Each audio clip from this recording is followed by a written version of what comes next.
पाकिस्तान के test allrounder Yasir Arafat, senior Safia Ali Rashid साहिबा और बैनुल-अक़वामी क्रिकेट में पाकिस्तान की नुमाइंदगी करने वाले ग़ुलाम अली साहब हमारे साथ मौजूद हैं। ग़ुलाम अली साहब, आजकल बात हो रही है कि Pakistan cricket board England 3 test और 3 T20 मैचों के लिए टीम भेज रहा है। आप इसको किस तरह देख रहे हैं, क्योंकि अभी हमें पता नहीं कि इंटरनेशनल क्रिकेट वापस आ सकेगी या नहीं आ सकेगी, और दूसरी तरफ सिर्फ 2 सेंटर्स पर ये मैच होंगे। पाकिस्तान टीम अपना स्क्वाड जो है वो T20 का और वनडे का एक साथ भेज देगी। यही है, जैसे कि मैंने ख़बरों में सुना है कि 14 दिन का शायद क्वारंटाइन में रखा जाएगा प्लेयर जब वहाँ पहुँचेंगे, और उसके बाद जो है क्रिकेट का आगाज़ होगा। यकीनन इतना आसान तो नहीं होगा सब कुछ, लेकिन आगे जो वक्त बढ़ता चला जाएगा हम देखेंगे कि जिस तरह यूरोप में कुछ फुटबॉल लीग्स का आगाज़ हो चुका है, इसी तरह क्रिकेट का भी आगाज़ हो तो लोग इंतज़ार कर रहे हैं। डेफिनेटली जो क्रिकेट के फैंस हैं, जो क्रिकेट देखना चाहते हैं, और ये सीरीज़ जो पाकिस्तान की ऑलरेडी तयशुदा थी, ये कोरोना की वजह से हो सकता है कुछ ताख़ीर का शिकार हो जाए, लेकिन जो टेस्ट सीरीज़ थी और England and Wales cricket board decide करता है कि खेलना है और पाकिस्तान क्रिकेट बोर्ड एक्सेप्ट करता है, तो यकीनन मैं समझता हूँ कि क्रिकेट फैंस के लिए खुशखबरी है। क्रिकेट फैंस के लिए खुशखबरी है। लेकिन यासिर, आप तो लंदन में मुक़ीम है, first class cricket county season हो नहीं रहा, और आप मुझे ये बताएं कि क्या आसान और क्या मुश्किल होगा पाकिस्तान क्रिकेट बोर्ड अगर टीम इंग्लैंड भेजता है तो? काफ़ी मुश्किल होगा, क्योंकि हालात यहाँ पे लंदन, इवन पूरे इंग्लैंड में और यूरोप में जो हालात जो हैं काफ़ी बुरे हैं। और आप नंबर मीडिया पे देखते ही होंगे कि इंग्लैंड में जो अमवात हो रही हैं, ये तो मतलब दुनिया में दूसरे नंबर पे अमेरिका के बाद। क्रिकेट पूरा सीजन नहीं हुआ, क्लब क्रिकेट बिल्कुल नहीं, काउंटी क्रिकेट, और इवन अभी रिसेंटली ईमेल्स यहाँ पे जनरेट हुई है अबाउट क्लब क्रिकेट के, वो शुरू कर रहे हैं कि मतलब स्लॉट्स में इवन नेट्स करने के लिए भी लोगों को जो इजाज़त मिलेगी वो भी स्लॉट्स में मिलेगी कि 2-3 प्लेयर नेट्स करेंगे, उसके बाद फिर दूसरे करेंगे। तो हालात तो यहाँ पे काफ़ी बुरे हैं, मगर यह है कि इन टर्म्स ये है कि पीसीबी और ईसीबी जो है अपनी तौर पे पूरी कोशिश कर रहे हैं कि ये सीरीज़ हो जाए। ऑल्दो कि इसमें फैंस को अलाउ नहीं करेंगे आने के लिए, मगर फिर भी यह है कि क्रिकेट चाहते हैं कि आहिस्ता आहिस्ता, जिस तरह गुलाम भाई ने कहा कि फुटबॉल को शुरू किया, आहिस्ता आहिस्ता ये स्टेप्स लेने पड़ेंगे, क्योंकि ये चीज़ अभी महीने 2 महीने में ख़त्म होने वाली नहीं है, ये कैरियर चलती रहेगी।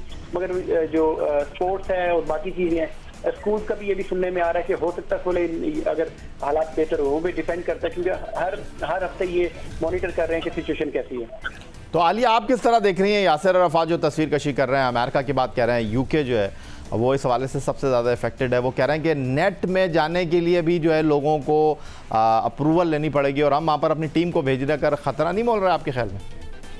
मेरा ख्याल है या कि जितना प्राइम मिनिस्टर साहब ने कहा है ना, और इस वक्त दुनिया के बड़े जो ओहदेदारान हैं वो भी ये कह रहे हैं कि ये जो कोविड-19 है, इसके साथ हमें जिंदा रहना पड़ेगा और हमें अपने लाइफस्टाइल को एडजस्ट करना पड़ेगा। ये ऐसी चीज़ नहीं है जो गालिबन साइंसदान भी कह रहे हैं कि उतनी जल्दी ख़त्म हो जाएगी जितना हम एक्सपेक्ट कर रहे हैं। तो इसका मतलब ये है कि हमें अपनी ज़िंदगी को और अपनी जो एक्टिविटीज़ हैं उसको एडजस्ट करना पड़ेगा। अब ये एक तरफ तो ये बात बिल्कुल ठीक है कि हमारे जो प्लेयर्स हैं उनको प्रोटेक्ट करना और उनको सिक्योरिटी देना बहुत ज़्यादा ज़रूरी है हमारे लिए, और ये भी अल्लाह की शान देखें, कभी के दिन बड़े कभी की रातें, कि कभी लोग पाकिस्तान आने के लिए जो है वो रिलक्टेंट होते थे, और अब पाकिस्तान के जाने से या वेस्ट इंडीज़ के जाने से इंग्लिश क्रिकेट बोर्ड को बहुत फ़ायदा होगा, और उनकी शदीद ख्वाहिश है कि वो ये टूर हो, जाहिर है उसका फ़ायदा होगा। लेकिन ये ज़रूर ध्यान में रखें कि they are highly professional people. अगर ये चीज़ें ठीक नहीं होंगी, अगर प्रॉपर सिक्योरिटी के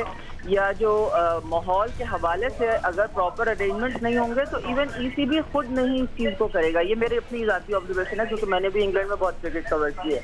तो हाँ, अब हमारे पॉइंट ऑफ व्यू से एक अच्छी बात ये सुनने में आई है कि जो हमारे प्लेयर्स हैं वो बड़े कॉन्फिडेंट हैं, और किसी को कोई खदशा नहीं है, किसी को कोई इसमें वो शिकायत नहीं है कि वो जाना चाहते हैं या नहीं जाना चाहते। हर प्लेयर चाहता है कि अगर पाकिस्तान से जो टीम जा रही है तो वो भी उसका ज़रूर हिस्सा बने, क्योंकि बड़ी सीरीज़ है, इसमें टेस्ट भी है और इसमें T20 भी है, आगे वर्ल्ड कप अल्लाह करे कि हो, खबरें उसके बारे में भी सुनने में आ रही हैं। लेकिन इस लिहाज से जब जाएंगे तो मुश्किल प्रैक्टिकली या बहुत लगती है, इस तरह से कि आपका होटल्स में रहना, आपका वो सारी चीज़ों का ख्याल रखना कि आपने इस जर्म से कैसे दूर रहना है, और उसके अलावा ग्राउंड के अंदर जो प्रोटोकॉल्स बताए गए हैं उनको फॉलो करना, जिसमें खास तौर पे ये जो बॉल के ऊपर वो है कि उसका स्लाविया जो है वो नहीं लगाया जा सकता वो, और आपने वो एक्साइटेड होकर आपने सेलिब्रेशन नहीं करनी, एक दूसरे के हाथ पे हाथ नहीं मारना, तो एक तरह से ना ये बड़ी अननेचुरल सी चीजें होने जा रही हैं। लेकिन पॉइंट ये है कि आप क्रिकेट हो नहीं रही, आपके बोर्ड जो है वो अगर कमाएंगे नहीं तो उसको क्रिकेट को रन करना। ठीक है आलिया रशीद साहब, आपका बहुत शुक्रिया, आप हमारे साथ इस्लामाबाद से मौजूद थी। और गुलाम अली साहब, जिस तरह हम बात कर रहे हैं क्रिकेट के हवाले से और ये जो अपॉइंटमेंट के हवाले से बात हो रही है, शफाफियत के हवाले से क्या पहलू है, अभी तक जो 6 टीमों के कोचेज़ आए हैं, मैं आपको जो इस्लामाबाद के coach, qualified coach Taimur Khan थे, इससे पहले कि वो उन्होंने क्या कहा था कुछ दिन पहले हमारे प्रोग्राम में, वो दिखाऊं आपको, ये सारे मामला कैसे लग रहे हैं? देखिए यही बहुत सारे मामला हैं जहाँ पे सवाल रेज होते हैं, जैसे कि मिसबाह उल हक की जब अपॉइंटमेंट हुई थी या वक़ार यूनिस की हुई थी, तो बहुत ज़्यादा मीडिया में इस चीज़ को इशू बनाया गया था और कहा गया था कि वक़ार यूनिस ट्राइड टेस्टेड हैं, उनको बार बार का आजमाना। इसी तरह मिसबाह उल हक जो कि एक्सपीरियंस नहीं जिनका कोचिंग का, और किसी प्रोसेस के ज़रिए उनका इंक्लूजन नहीं हुआ है। लेकिन अगर हम नदीम खान के लिए अगर देखते हैं तो मैं समझता हूँ नदीम खान एक ऐसी शख्सियत है जो इस डिपार्टमेंट के लिए, जहाँ उनको डायरेक्टर हाई परफॉर्मेंस लगाया जा रहा है या आपका डायरेक्टर डोमेस्टिक लगाया जा रहा है, तो नदीम खान काफ़ी एक्सपीरियंस इस तरह लग रहे हैं कि 2 ऑर्गेनाइजेशन में काम करने का एक्सपीरियंस है, खुद टेस्ट क्रिकेटर हैं, ग्रास रूट लेवल से क्रिकेट खेली उन्होंने, MCC से रिलेटेड हैं, इंग्लैंड में कोचिंग भी कर चुके हैं, उसके अलावा क्वालिफाइड लेवल 2 हैं, लेवल 3 वो कर रहे थे, अब उसके बारे में मुझे नहीं पता। लेकिन बहुत सारी ऐसी चीज़ें, फिर पाकिस्तान टीम के अंडर-19 के मैनेजर है, इसी तरह PSL से रिलेटेड हैं, तो एक बहुत आपको कम क्रिकेटर्स मिलेंगे जो इतनी सारी चीज़ें जिनके करियर में हो। और जिस तरह हम देख रहे हैं कि जो प्रोग्रेस है नदीम खान की गुज़िश्ता 4-5 साल से, मैं देख रहा हूँ कि डे बाय डे वो अपने प्रोग्रेस को बढ़ा रहे हैं और अपने प्रोफाइल को जो है वो हैवी कर रहे हैं। तो मैं समझता हूँ कि, और एक विजनरी क्रिकेटर हैं, तो मैं समझता हूँ कि यहाँ पे मैं देखता हूँ कि नदीम खान डिलीवर कर सकते हैं इंशाल्लाह। नदीम खान साहब नए director high performance Pakistan cricket board के बन गए हैं। डायरेक्टर एकेडमी और डायरेक्टर डोमेस्टिक की जो पहले ओहदे थे वो आप ख़त्म करके डायरेक्टर हाई परफॉर्मेंस के अंडर में ये सारी चीज़ें दे दी गई हैं। लेकिन दूसरी तरफ हम बात करते हैं पेशेवराना जिम्मेदारियों की, हम बात करते हैं क्वालिफाइड कोचेज़ की। यासिर अरफात लंदन से हमारे साथ मौजूद हैं और लेवल 4 इनके पास है, इनको नो लिफ्ट का बोर्ड दिखाया गया है। और तैमूर खान भी क्वालिफाइड कोच हैं जो माजी में पाकिस्तान अंडर 16 के साथ एसोसिएट रहे, अंडर 19 के साथ एसोसिएट रहे, उन्होंने डोमेस्टिक टीमों की कोचिंग की। वो भी इस वक्त पाकिस्तान क्रिकेट बोर्ड के अताब का शिकार हैं, उनको भी नौकरी से घर भेज दिया गया। कुछ दिन पहले जब हमने उनसे बात की थी उन्होंने बड़ी खरी खरी बातें की थी, आइए आपको दिखाते हैं। अब अभी क्राइटेरिया की बात कर रहे थे, प्रोफेशनलिज्म की बात कर रहे थे। एहसान मानी साहब, वसीम खान साहब, पाकिस्तान क्रिकेट बोर्ड का गवर्निंग बोर्ड, ये आंखों पे पट्टी मान के बैठा हुआ है। बगैर अंडर 19 खेले हुए 2 लड़के कैसे अंडर 19 वर्ल्ड कप खेल लेते हैं और वो फिर स्क्वाड में भी उनको पहला मौका दिया जाता है। वो बिल्कुल पट्टियां बांधी हैं और वो पट्टियां बांधी हैं जिनमें से इनको नजर भी आ जाता है। ये सारा मजाक हो रहा है, सारी क्रिकेट से आप मजाक कर रहे हैं। ये मजाक हो रहा है, लेकिन ये जो 6 टीम है डोमेस्टिक क्रिकेट की और ये जो डोमेस्टिक क्रिकेट की 6 टीमों के कोचेज हैं, इनमें आजम खान जो कराची सिंध के कोच हैं वो तो क्वालिफाइड कोच हैं और अंडर 19 में वो 7-0 से जीत कर आए थे जनूबी अफ्रीका से, उनको आपने दूध में से मक्की की तरह निकाल दिया।